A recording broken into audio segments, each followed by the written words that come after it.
G'day, that's Slotcar Guy here and welcome back to another video. And today is not a delivery unboxing, it's not a review, and it's not a teardown.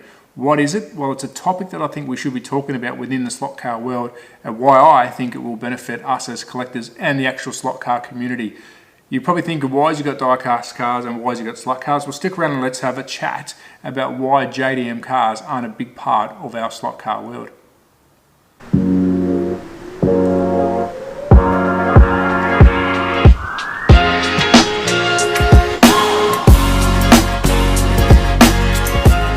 So welcome back to another video, and as I said in the intro, it's not a slot car review, it's not a slot car teardown, so if you are sticking around for that, that won't happen.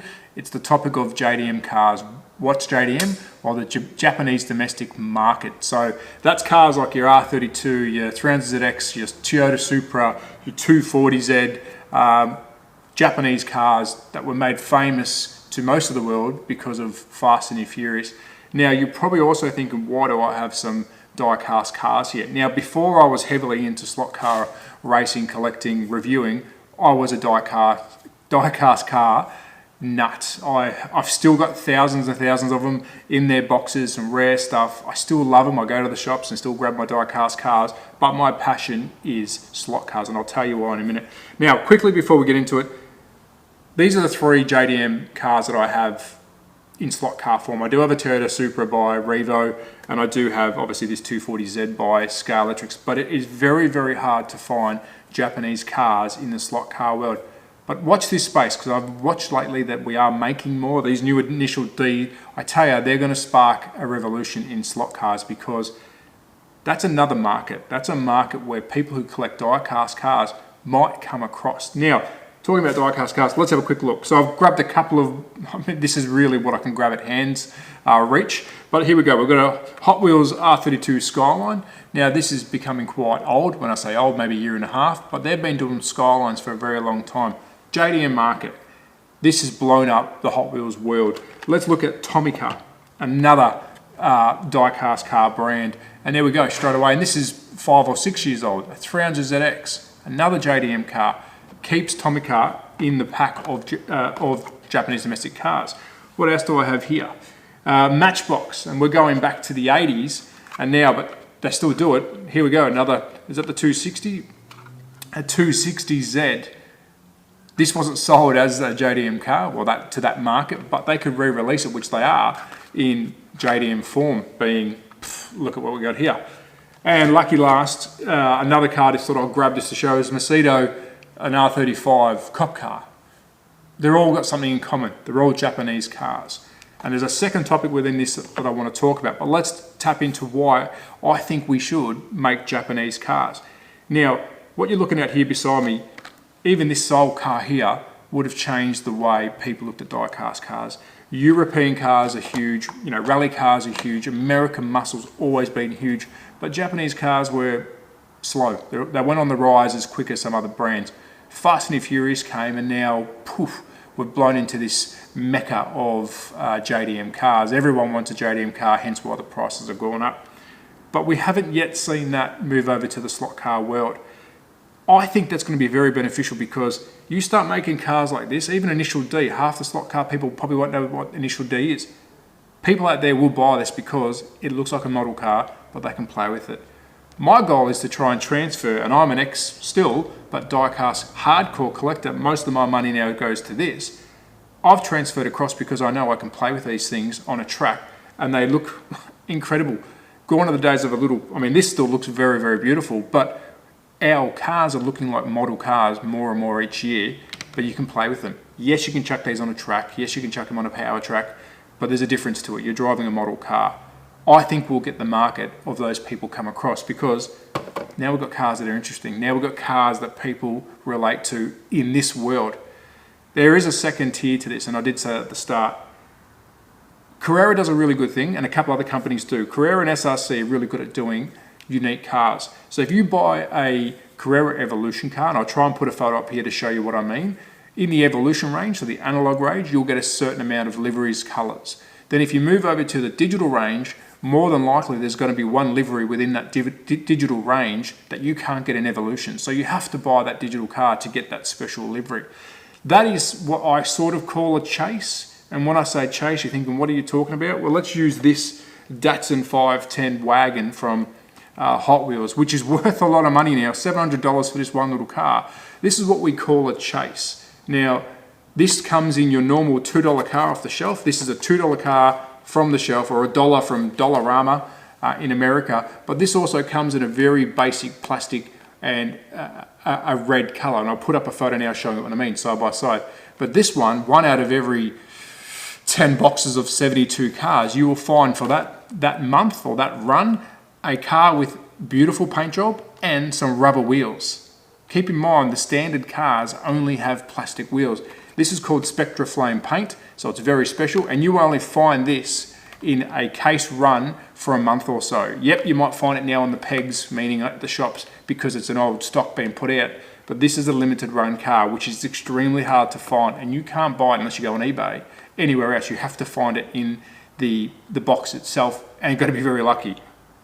I'm very lucky. I've found a lot of these, including this one here. Here's another one, another R35 GDR, which I'll put up the standard model, and this one, that's another chase. So people hunt these, and it gives them a reason to go to the shop and buy that die-cast car.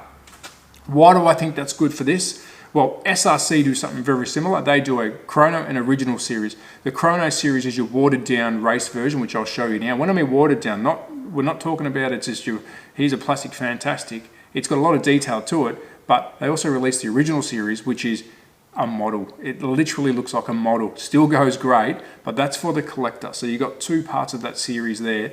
If you just want to race, you buy that. But if you want that model car, go for it, because you're going to have the same car but in better detail condition.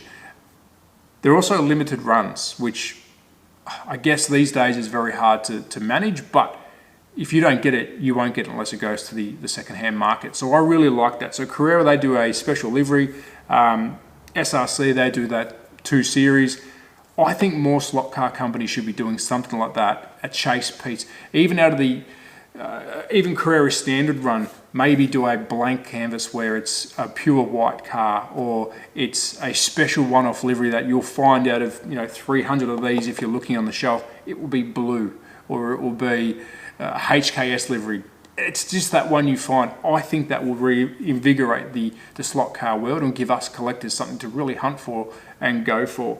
Other companies, Greenlight, they do what's called Green Machine. They'll have a standard version of the car and then a chase piece, meaning one out of how many will be this green color. And again, I'll put a picture up. Every die-cast company does that. They also do toy fair runs. Yes, Scalextrics does club cars.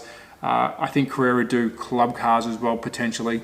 But that's where the sort of the chase experience or that collectability stops. So we've hit 2 markets here. We need JDM. Yes, we do. We need that. Japanese cars. Australia's got some beautiful Japanese cars that we've produced over the years for racing, if you like your race liveries. But there's also hundreds of road cars that we could be producing as slot cars in a Japanese series that I think would sell like hotcakes. Slotted, I believe it was, who did the R31, I think it was. I'll put it up now. Or was it the R30? That thing flew off the shelf because it was JDM and it was different. It was good. So I highly recommend slot car companies start looking at JDM cars from all eras. 1960s, well, this would have been 60s, 70s. Beautiful slot car, holds good value now. So I really think that should be something we should tap into in this slot car world. Now let's throw another spanner in there. Another thing that I find Hot Wheels and the other die-cast car companies do really well, and that's series. Now this here is a series of, it's called the Open Track series. Now I've only ripped out the JDM car because I just wanted to show that Skyline, but on the back you'll see there's a series of 5 cars. Now they're all different, which is hitting every single market. You've got Mercedes-Benz, you've got Acura and SX, which is, you've got Mercedes again, you've got Audi. You're hitting Euro and Japanese there, so you're going to get double the collector. But also it's a limited run. That won't happen again in this.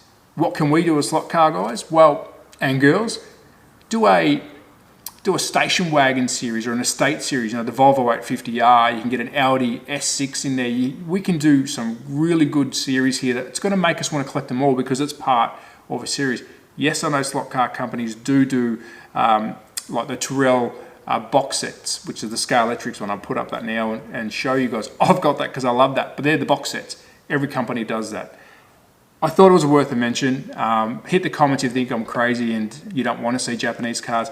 If you do, please hit the comments and make some recommendations, because hopefully some people in the slot car world do see this and pass it on. I think this would be very important to keep our hobby alive, and we'll get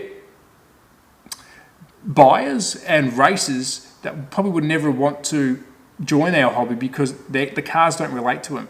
Quick example, I had the real estate agent come around looking at the house, had to show him my shed, and he saw the track. Straight away, he turned into a 12-year-old kid and said, "Oh, I remember that as a blah, blah, blah. I want to race, I wish." That's all it took.